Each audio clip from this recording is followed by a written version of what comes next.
Okay, let's unpack this. Today, we're doing a deep dive into something, well, maybe a bit overlooked, global loading dock systems. Yeah, you don't really think about them every day, do you? But they are absolutely vital, sort of the unsung heroes of global trade. Exactly. We're looking at the Global Loading Dock System Market Report for 2025-2033 from Cognitive Market Research, Huh. and the headline numbers. Pretty eye-opening right away. Oh, yeah. Lay 'em on us. So get this, global sales back in 2021, over $3.3 billion. Wow. Okay. And it's projected to hit over $4.2 billion by 2025.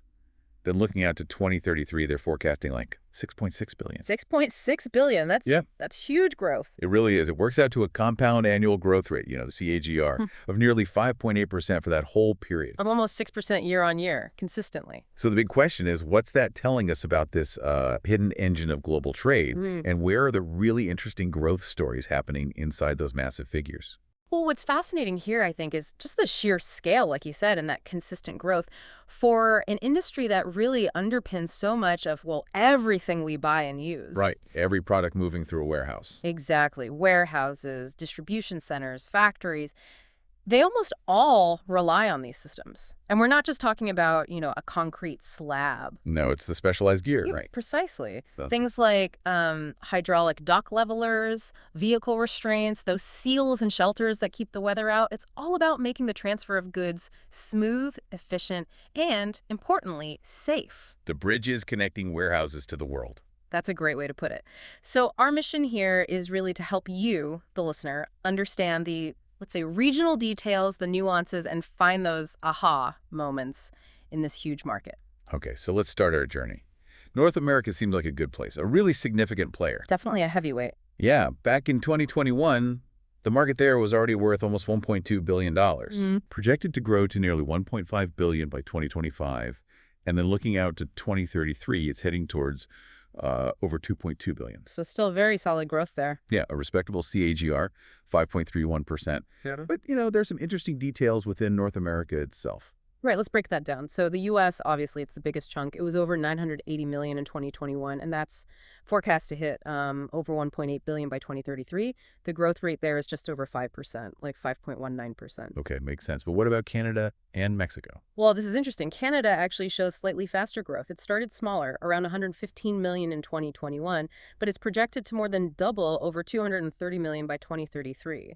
That's a CAGR of over 6.1%. What's higher than the U.S. then? Yeah, noticeably higher. And Mexico's doing well too, growing from about 99 million to nearly 190 million. That's a 5.48% CAGR. Still strong. But Canadian number is interesting, though. 6.1% versus 5.2% for the U.S.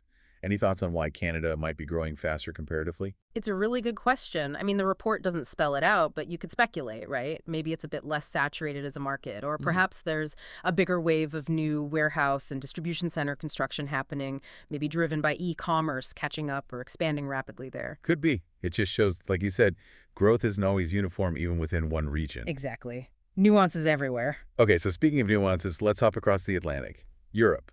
How does it stack up?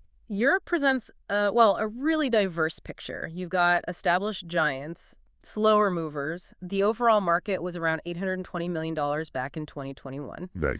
projected to cross the 1 billion mark by 2025 and then hit over 1.5 billion by 2033. The overall CAGR is pretty similar to North America, actually, around 5.4%. Slightly smaller overall market size than North America, but similar growth rate. Okay. So who are the key players in Europe? Well, Germany really leads the pack there. Started around 176 million in 2021, expected to reach over 350 million by 2033, and its CAGR is strong, over 6%. 6%. That's robust for a mature economy. It is. Makes sense, though, given its, huge manufacturing base and its role as a central logistics hub for the continent. Sure. And the UK. The UK follows pretty respectable growth, too.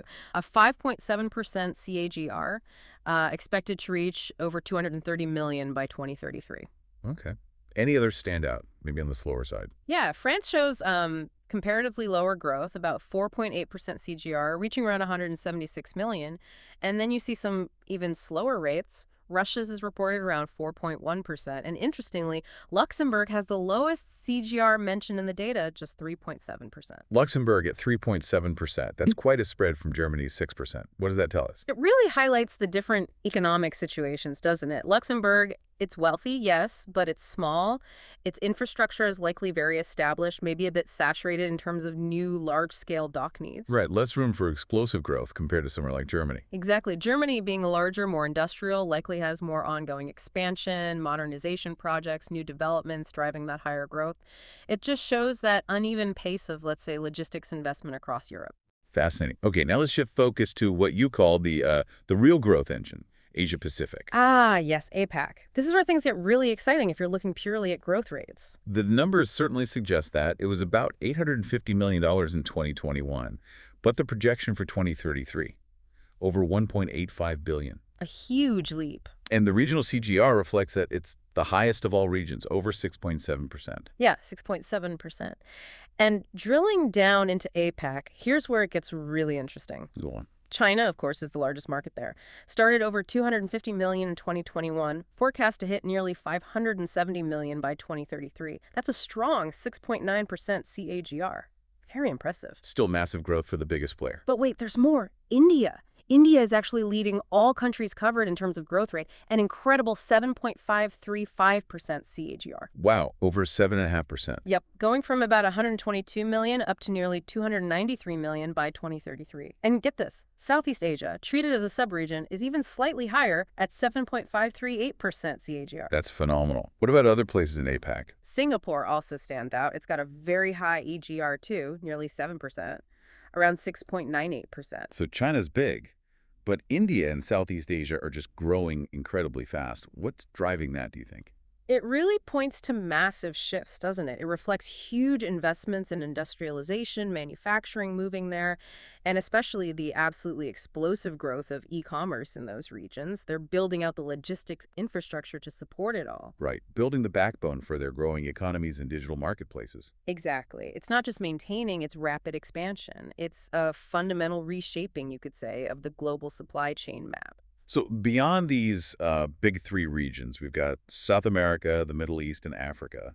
How do they fit into the picture? Still growing. Absolutely. They might have smaller market shares currently, but they're definitely part of the global growth story, showing respectable expansion. Okay, give us some highlights.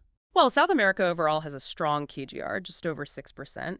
Brazil's the biggest market, around 72 million in 2021.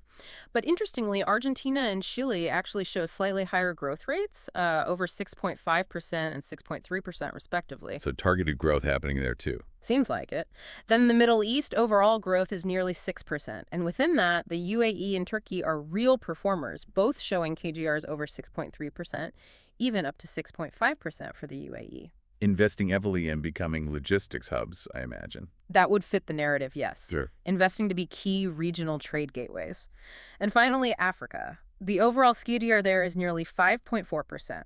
South Africa is the largest single market mentioned, about 49 million in 2021, and it's growing at close to 6%. So still solid growth across the board, really. Pretty much. All these diverse regions are contributing. It really underscores that this isn't just a phenomenon in one or two places. It's a global expansion of logistics infrastructure. Okay, so let's try and synthesize this. What does this all mean for you, the listener, tuning in? Well, the first big takeaway is just how robust this market is. It's growing consistently everywhere with no signs of slowing down right through 2033, according to this forecast. And Asia-Pacific, particularly India and Southeast Asia, is clearly where the fastest growth is happening. Unquestionably. But even the more mature markets like North America and Europe are posting solid, steady gains. It's just the pace that varies so much. Yeah, that range you mentioned, from Luxembourg's 3.7% up to Southeast Asia's 7.5%, that's a huge difference. It really is. And it paints a picture, doesn't it? So connecting this to the bigger picture then, what's the story these numbers tell?